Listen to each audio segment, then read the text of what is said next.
Hello everyone, it's me Darshan again and आज इस video में हम सीखेंगे कि वेल्थ जनरेट होती कैसे है, इवन वेल्थ कैसे बनती है एंड 2026 में कौन से ऐसे स्टॉक्स, म्यूचुअल फंड्स या ईटीएफ में इन्वेस्ट करके आप अपने लिए और अपने फैमिली के लिए एक वेल्थ जनरेट कर सकते हो।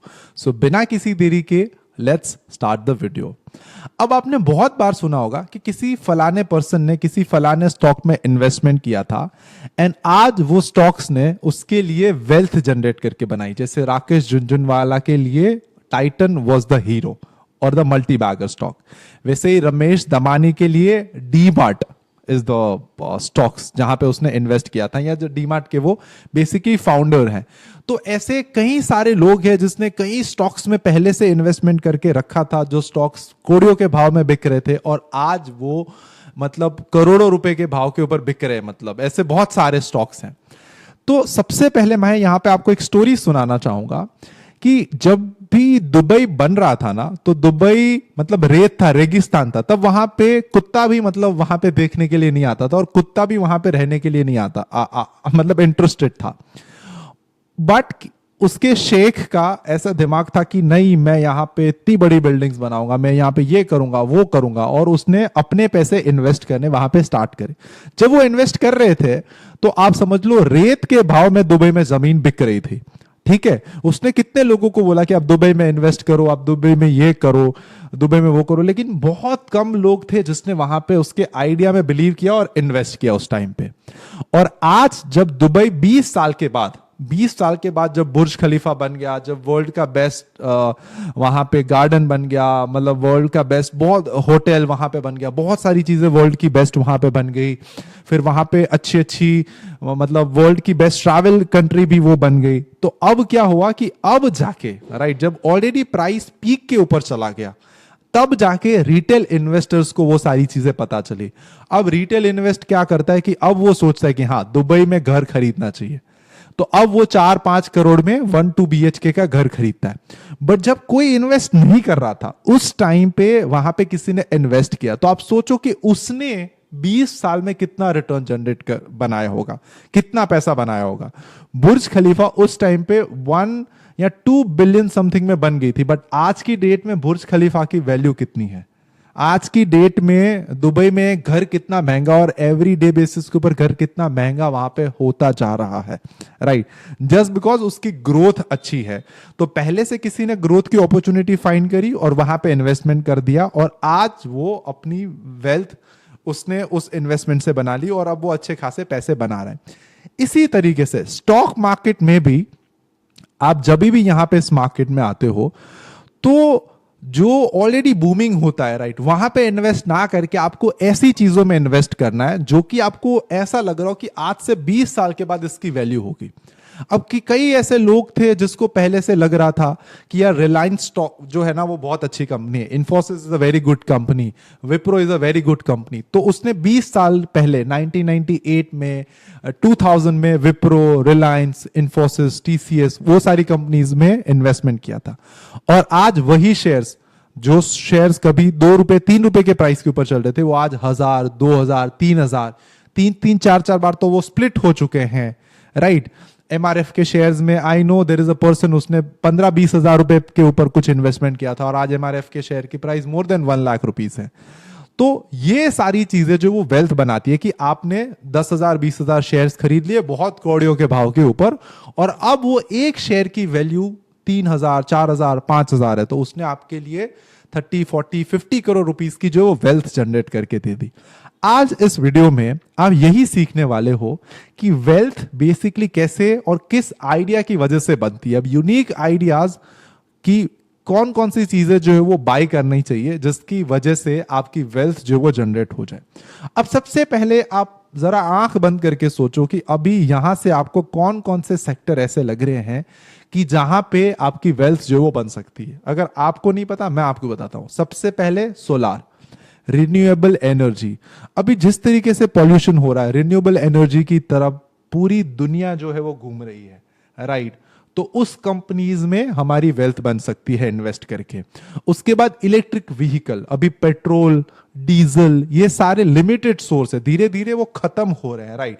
कंपनीज में भी हर जगह पे पेट्रोल डीजल का यूज होता है, इन्वर्टर, मतलब बड़ी बड़ी कंपनीज में हर जगह पे, राइट। तो वो भी एक लिमिटेड सोर्स है, वो भी खत्म हो रहा है। तो उसकी वजह से क्या, उसको रिप्लेस करने के लिए क्या आ रहा है, इलेक्ट्रिक व्हीकल, मतलब ईवी, इलेक्ट्रिक, मतलब सारी मशीनरीज एंड चीजें आ रही है। एंड थर्ड कहां पे आ रहे हैं, डिजिटल पेमेंट्स एंड एआई के ऊपर। ये 3-4 सेगमेंट ऐसे हैं कि जहां पे इन्वेस्ट करके आप अपनी वेल्थ जो है वो जनरेट कर सकते हो। अब इसमें मैं आपको कुछ बेस्ट, सबसे पहले म्यूचुअल फंड्स बताऊंगा कि कौन कौन से म्यूचुअल फंड्स हैं जो सोलर एनर्जी के ऊपर है, एआई के ऊपर है एंड बेसिकली ईवीज के ऊपर है। उसके बाद कौन कौन से ईटीएफ्स हैं, और लास्ट में हम देखेंगे कि कौन कौन से ऐसे पेनी स्टॉक्स हैं जो अभी बहुत कम प्राइस के ऊपर चल रहे हैं और आगे जाके जो है वो एक बहुत बड़ी प्राइस के ऊपर जा सकते हैं। तो उसमें सबसे पहले देखो, मैंने बहुत कम म्यूचुअल फंड्स इसमें से सिलेक्ट किया है। एंड यहां पे मैं आपको एक रिक्वेस्ट करना चाहूंगा कि ये वीडियो से आपको सीखना है, ना कि जो भी मैं चीजें शेयर कर रहा हूं उसके ऊपर डायरेक्टली इन्वेस्टमेंट करना है। ऑल दोज माई कंपनी से भी रजिस्टर्ड, बट स्टिल मैं आपको यहां पे कोई एडवाइस नहीं दे रहा। जो भी चीजें मैं आपको बता रहा हूं वो लर्निंग पर्पस के लिए, तो इसको लर्निंग की तरीके से ही लेना। अब ये देखना कि मैंने ये म्यूचुअल फंड्स को ही क्यों सिलेक्ट किया, क्यों किसी दूसरे म्यूचुअल फंड्स को सिलेक्ट नहीं किया। और ये वीडियो बनाने के लिए मेरी बहुत मेहनत एंड एनर्जी जो है वो गई है। अब सबसे पहला यहां पे आ रहा है, that is basically ICICI prudential energy opportunity fund. अब देखो, ये पावर एनर्जी की तरफ ज्यादा जो है इन्वेस्ट कर रहे हैं और इसका एक्सपेंस रेशियो भी बहुत कम है। उसके बाद SBI energy and opportunity fund, Nippon India power and infra fund, DPS natural resource and new energy fund, Tata resource and energy fund, bank of Baroda Paribas energy opportunity fund. आप देखो ये सब की एक्सपेंस रेशियो देखो 0.62, 0.96, ये दोनों के ही हाई है, बाकी दोनों बहुत कम है। तो आपको अब ये सारे म्यूचुअल फंड्स के ऊपर जो है वो रिसर्च करनी है। मैंने ये 5 सिलेक्ट किए हैं, उसके बाद आप रिसर्च करो और देखो इसमें से बेस्ट आपके लिए कौन सा है। उसके बाद top mutual funds for AI, जो एआई स्टार्टअप में जो है वो जिसका हेवीली इन्वेस्ट कर रहे हैं बेसिकली, या एआई रिलेटेड कंपनीज में इन्वेस्ट कर रहे हैं, that is first is Parag Parikh flexi cap fund, second is SBI, third is basically SBI focused equity fund, SBI flexi cap fund, SBI magnum fund and ICICI pru blue chip fund. So SBI है वो अच्छी तरीके से इसमें invest कर रहा है, और ना सिर्फ वो इंडिया में, ग्लोबल मार्केट्स में भी वो इन्वेस्ट करते हैं। अल्फाबेट में उसकी इन्वेस्टमेंट है, माइक्रोसॉफ्ट में भी एसबीआई फ्लेक्स कैप की इन्वेस्टमेंट है, और पराग पारेख तो बहुत डाइवर्सिफाइड रहते हैं। Even one of the best fund जो मेरे पोर्टफोलियो में भी है, right, that is basically Parag Parikh flexi cap fund, जो कि माइक्रोसॉफ्ट बहुत ज्यादा डाइवर्सिफाई करके चलते हैं। चाहे इंडियन मार्केट गिर भी जाए ना, तो इस फंड को इतना ज्यादा कुछ फर्क नहीं पड़ेगा। एआई का पोर्शन 16% है, सेकेंड में 7.1 है, फोर्थ में थर्ड में 4% है, 11 एंड 5% है, राइट। अब बेस्ट म्यूचुअल फंड जो कि ईवी सेगमेंट में अभी इन्वेस्टमेंट कर रहे हैं, that is UTI transportation and logistic fund, Aditya Birla transportation and logistic fund, HDFC transportation and logistic fund, Bandhan bank logistic and transportation fund, Navi flexi cap fund. ये सारे नए फंड्स हैं, उसमें से कुछ बहुत पुराने हैं। एक्सपेंस रेशियो आप देख सकते हो। एयूएम अभी कम है क्योंकि बहुत कम लोग इसमें इंटरेस्टेड हैं इन्वेस्ट करने के लिए। देखो, स्टॉक मार्केट में जहां पे भीड़ होती है ना, जहां पे बहुत ज्यादा भीड़ होगी, जहां पे बहुत ज्यादा लोग इंटरेस्टेड होंगे खरीदने के लिए, वहां पे कभी भी चीजें खरीदनी नहीं चाहिए। जैसे कि अभी मैं रीसेंट एग्जांपल दूंगा आपको सिल्वर का। लोग पागल की तरह सिल्वर जो है वो खरीद रहे थे, और सिल्वर ऊपर से 10 से 20% जो है वो गिरा है। जबकि मैंने सिल्वर में इन्वेस्टमेंट किया था आज से 2 से 3 साल पहले, और अभी ये 10-20% की करेक्शन के बावजूद भी मैं मोर देन 100% जो है सिल्वर में प्लस हूं। तो क्योंकि मुझे पहले से ही मेरा एनालिसिस था, मैंने सारी चीजें चेक करी थी और मैंने देखा था कि silver is a limited source. Silver electronic vehicle में भी यूज होता है, गोल्ड से भी ज्यादा प्रीशियस है। अगर आप इसको ध्यान से, बहुत सारे इलेक्ट्रॉनिक आइटम्स में सिल्वर यूज होता है, गोल्ड नहीं यूज होता। Gold most of the time jewellery purpose, luxurious item, ये सारी चीजों में यूज होता है, बट सिल्वर हर मशीनरीज में जो जो भी बहुत इंपॉर्टेंट मशीनरीज होती है, ईवी व्हीकल्स में, हर ईवी व्हीकल में मोर देन 100 ग्राम से ज्यादा जो है वो सिल्वर यूज होता है। माइट भी 100 ग्राम से बेसिकली ज्यादा नंबर हो, राइट, तो वो यूज होता है। तो दैट इज वाई अब देखो, सिल्वर ऐसी एक चीज है कि जो यूज होने वाली है। अब लग्जरी आइटम्स में भी आप ना खरीदो, बट कुछ ऐसी चीज है जहां पे सिल्वर का यूज हो रहा है। तो फ्यूचर में जिस तरीके से मैं देख रहा हूं, सिल्वर की प्राइसेस जो बढ़ेगी, गोल्ड से भी ज्यादा सिल्वर जो है वो एक टाइम पे उसकी प्राइस होने वाली है। तो that is why I have invested in silver. इसी तरीके से आपको वो चीजें देखनी है कि आज से 10-20 साल के बाद कौन सा जमाना आने वाला है, किस चीज का जमाना आने वाला है, कहां पे इन्वेस्टमेंट करना चाहिए। जैसे समझ लो आज से 20 साल पहले किसी को नहीं पता था कि ऐसे फोन भी होगा जिससे कि हम वीडियो कॉल पे बात कर सकेंगे। Now days is so easy. But किसी ने फोन की कंपनीज में इन्वेस्टमेंट किया होगा, जिसने एप्पल में इन्वेस्ट किया, आज वो कितने पैसे बना रहा होगा, मतलब कितने पैसे उसने बना लिए होते। मतलब लैपटॉप हो गया, इलेक्ट्रॉनिक, ये सारे मतलब अब आ गया। अब आपको इससे आगे का सोचना है कि अभी इससे 20 साल के बाद कैसा जमाना आएगा, आपको कहां पे इन्वेस्टमेंट करना चाहिए, राइट। अब ईटीएफ की बात करते हैं। देखो ईटीएफ मतलब क्या है, एक्सचेंज ट्रेडेड फंड। आप अपने डीमेट अकाउंट में बीज सर्च करते हो ना, निफ्टी बीज, जूनियर बीज, बैंक बीज, ये सारे बेसिकली ईटीएफ्स होते हैं, राइट। इसको बेसिकली ईटीएफ बोला जाता है। तो ऐसा कौन सा ईटीएफ है जो सिर्फ इलेक्ट्रॉनिक व्हीकल के लिए बना है? That is Mirae asset Nifty EV new age automotive ETF, and second है Groww Nifty EV new age automotive ETF, right. ये दोनों जो ईटीएफ है ये इलेक्ट्रिकल व्हीकल्स में इन्वेस्ट करते हैं। सेकंड नंबर पे आता है that is basically ETF for renewable energy. तो यहाँ पे आप देखो एक ही है, Nippon India power and infrastructure fund, and DPS का natural resources and new energy fund. ये दोनों ईटीएफ जो है वो सोलार के लिए बने हैं।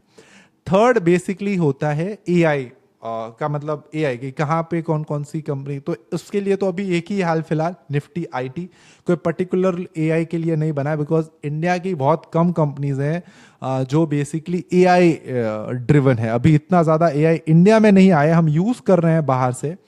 अब आपका ये क्वेश्चन होगा कि दर्शन, म्यूचुअल फंड्स और ईटीएफ में क्या डिफरेंस है? तो देखो म्यूचुअल फंड्स क्या है कि सारे मतलब बहुत सारे लोगों का पैसा मिला के एक फंड बनाया गया है और एक फंड मैनेजर उसको जो है वो मैनेज करता है, राइट।